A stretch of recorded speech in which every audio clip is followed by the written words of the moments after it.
Hi, everybody, and welcome to Seeking the Sacred Earth. I had an incredible comment after the post on Mother's Day Feels from a guy who was like, hey, I'm not into these feminine things, the baths, the oils, and all of that. How can I inner parent myself if I'm not into these more feminine rituals? What a great point. So I just want to speak to, when I use masculine, I'm talking about those who are on the masculine end of the spectrum, regardless of whether you were born male or female. So I just want to start with some suggestions. And I'm starting with the bedroom because oftentimes our bed is the representation of the womb, the mother, because this is where we put our body when we're in our most vulnerable state, sleep. What are your sheets like? What does your bedroom feel like? Because this is where you end your day and start your day. How can you make this space nurturing for you? What colors make you feel calm? What colors support you? Does the feeling of your sheets, does it feel good? Are you washing them once a week? Sleep hygiene is such an important part of self-care. And just start with one essential oil. I'm all about the oils. Try lavender. Lavender is great for all sorts of issues that come up that we can be self-nurturing around, specifically sleep and anxiety.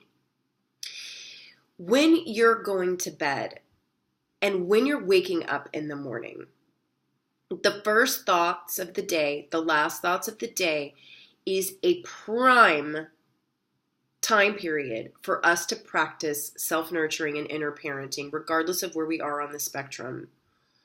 Are you having a moment of gratitude before you go to bed? And when you wake up, a really great way to incorporate some inner parenting is to look yourself in the mirror. Having done some work on what do you wish you would have heard from your mother?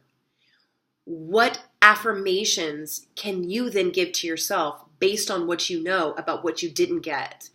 And saying it in the mirror, all this research we're finding that this really starts creating new neural pathways that increase our immune system's function, increase our cognitive ability. This is a wonderful way that anybody, regardless of where you are on the gender spectrum, can really begin to self-nurture and inner parent.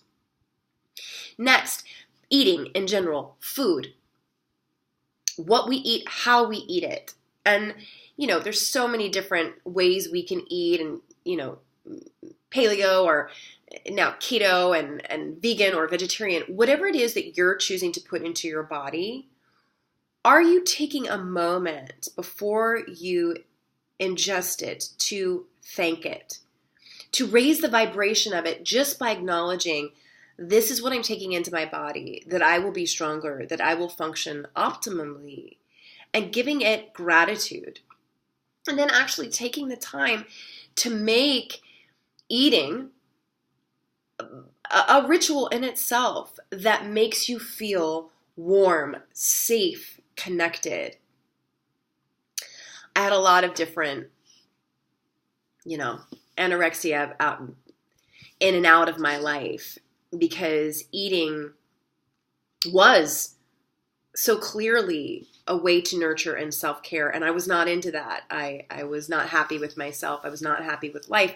And so eating became this very stark thing for me. And how I healed that was by taking the time to acknowledge the food, to acknowledge the moment, and to slow down. And then to feel the food in my system and get comfortable with loving myself as I ate.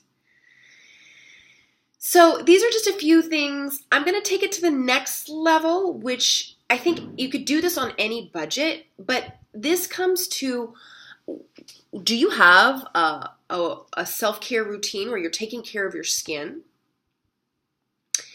You shower or maybe bathe sometimes. Can you incorporate more baths? Because being in that numinous state and water can bring up a lot, and a lot that you can let go of in the water. Also, the research has proven when you're in water and you're doing affirmations, they sort of sink into our limbic system in a deeper way. So when we're bathing, when we're showering, it's a great time to do your affirmations. Do you like the way you smell?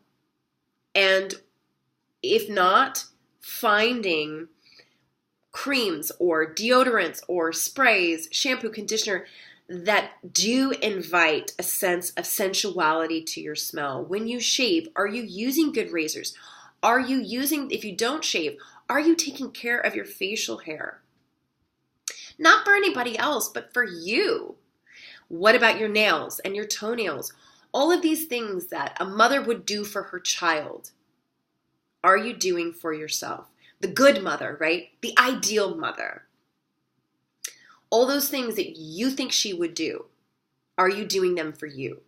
So this leads me to write down what you wish you would have heard from your mother as you were growing up and how you wish she would have treated you. And then you start doing that yourself. It also harkens back to the home being a representation of mother, because in astrology, the fourth house, which represents mother, also represents home and our deepest feelings. So they're all connected. What is your home like? Do you feel safe in it? Do you feel warm? Is it clean? How does it smell? These are all things that those of us on the masculine end of the gender spectrum can do to nurture, to inner parent, and to mother ourselves. So I hope this inspired you guys. It actually reaffirmed something about me because I'm such an independent, driven, competitive person. I tend to be on the masculine spectrum on a lot of issues.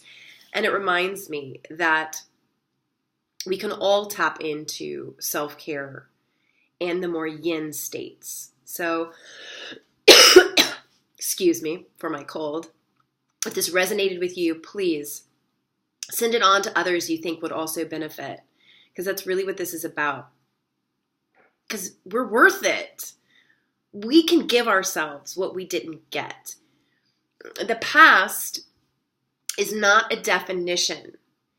It is a preparation. And if we know what we lacked, we're conscious of what we lacked, we can give it to ourselves. We can tip the balance as adults now. Namaste.